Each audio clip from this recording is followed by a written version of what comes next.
Hello guys, ಆಲ್ಬನ್ ಟೀಮ್ಗೆ ಸ್ವಾಗತ ಸುಸ್ವಾಗತ. ಬನ್ನಿ ವಿಡಿಯೋ ಶುರು ಮಾಡೋಣ. ಇವತ್ತು ಕಾನ್ಸೆಪ್ಟ್ ಏನಪ್ಪ ಅಂದರೆ, ಅಡಿಕೆ ಗಿಡಕ್ಕೆ ನೀವು ಡ್ರಿಪ್ ಮಾಡಬೇಕು ಅಂತ ಅಂದ್ಕೊಂಡಿದ್ದೀರಾ. ಯಾವ ರೀತಿ ಮಾಡಬೇಕು ಅಂತ ನಾನು ಇವತ್ತು ತಿಳಿಸ್ಕೊಡ್ತಾ ಇದ್ದೀನಿ. ಬನ್ನಿ, ನೀವು ನಿಮ್ಮ ಅಡಿಕೆ ಪ್ಲ್ಯಾಂಟಿಗೆ ಯಾವ ರೀತಿ ಮಾಡಬೇಕು ಅಂದರೆ, ನೀವೇನು ಡ್ರೈನೇಜ್ ಉಳಿಸಿರ್ತೀರಾ ಅದಕ್ಕೆ ಪೂರ್ತಿ ಒಂದು ಎಲುಬು ತೊಗೊಂಡು ನೀವು ಒಂದೊಂದು ಬಳ್ಳಿ ಒಂದು 500 ಅಡಿಕೆ ಗಿಡ ಇಟ್ಟಿದ್ದೀರಾ ಅಂದರೆ ಒಂದು 4 ರಿಂದ 5 ಪೆಂಡಿ ಡ್ರಿಪ್ ಬೇಕಾಗುತ್ತೆ. ರೋಲು 16 mm ಅದು ತೊಗೊಂಬಂದ್ಬಿಟ್ಟು ನೀವು ಒಂದೊಂದು ಪ್ಯಾಕೆಟ್ನು ಒಂದೊಂದು ಹಾಕ್ತಿರಲ್ಲ, ಗಿಡಗಳು ಇಡ್ತೀರಲ್ಲ, ಒಂದು ಏನು ಲೆವೆಲ್ಗೆ ಇಟ್ಟಿರ್ತೀರ ಸ್ಟ್ರೈಟಾಗಿ ಒಂದು ಲೆವೆಲ್ ತೊಗೊಂಡು ನೀವು ಅಲ್ಲಿಗೆ ಇಡ್ಬೋದು.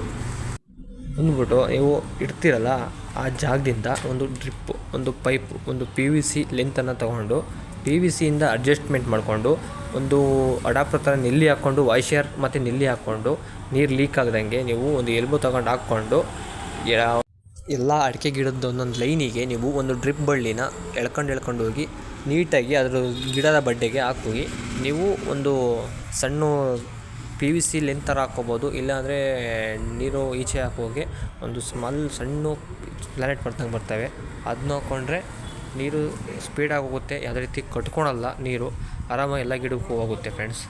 ನಿಮ್ಮ ಅಡಿಕೆ ಬೆಳೆ ಚೆನ್ನಾಗಿ ಬರುತ್ತೆ ಮತ್ತು ಗಿಡಗಳು ಅಷ್ಟೇ ಫಲವತ್ತತೆಯಿಂದ ಭೂಮಿ ಇರುತ್ತೆ. ನೀವು ಏನು ಗೊಬ್ಬರ ಹಾಕ್ತೀರ ಅದ್ರ ಮೇಲೆ ನೀವು ನೀರೆಷ್ಟು ಕೊಡ್ತೀರಾ ಅಡಿಕೆ ಗಿಡಕ್ಕೆ ಅಷ್ಟು ಚೆನ್ನಾಗಿರುತ್ತೆ ಫ್ರೆಂಡ್ಸ್. ಅದರಿಂದ ಹೇಳ್ತಾ ಇದ್ದೀನಿ, ನೀವು ಯಾವುದೇ ರೀತಿ ಬೋರ್ ಮೇಲಿಂದ ನೀವು ಡೈರೆಕ್ಟು ಗುಂಡಿಗೆ ಬಿಟ್ಟರೆ ಅದು ನಿಮಗೆ ಆಗಲ್ಲ, ನೀರು ಅದಕ್ಕೂ ಸರಿಯಾಗೋದಿಲ್ಲ ಫ್ರೆಂಡ್ಸ್. ಹಾಗಾಗಿ ನೀವು ಡ್ರಿಪ್ ಇರಿಗೇಷನ್ ಮಾಡಿದ್ರೆ ಕಡಿಮೆ ನೀರಿನಲ್ಲೇ ಅದಕ್ಕೆ ಒಂಚೂರು ಪಡಿಬೋದು.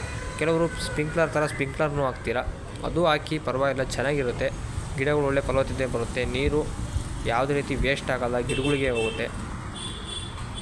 ಇದರಿಂದ ನೀವು ಡ್ರಿಪ್ ಮಾಡೋದ್ರಿಂದ ನೀರು ಕಡಿಮೆ ಖರ್ಚಾಗುತ್ತೆ ಮತ್ತು ಅದೇ ರೀತಿ ಒಳ್ಳೆ ಇದು ಆಗುತ್ತೆ. ಡ್ರಿಪ್ಪಲ್ಲಿ ನೀರು ಚೆನ್ನಾಗಿ ಹೋಗುತ್ತೆ. ಡ್ರಿಪ್ ನೋಡಿ ನೀವು ಲೆಂತ್ಗೆ ಹಾಕ್ಕೊಂಡು ಮಾಡಿದರೆ PVC ಲೆಂತ್ಗೆ ಹಾಕಿ ನೀವು ಅಡ್ಜಸ್ಟ್ ಮಾಡಿಕೊಂಡು ಒಂದು 20 ಅಡಿ ಲೆಂತ್ ಹಾಕ್ಕೊಂಡು ಅದಕ್ಕೆ ಅಡ್ಜಸ್ಟ್ಮೆಂಟ್ ತೊಗೊಂಡು ಎಲ್ಲ ಗಿಡದ ಲೈನಿಗೂ ಹೇಳಿದ್ರೆ ನಿಮಗೆ ಡ್ರಿಪ್ ಜಾಸ್ತಿ ಖರ್ಚಾಗುತ್ತೆ. ಆದರೆ ಥ್ಯಾಂಕ್ ಯು ಫಾರ್ ವಾಚಿಂಗ್.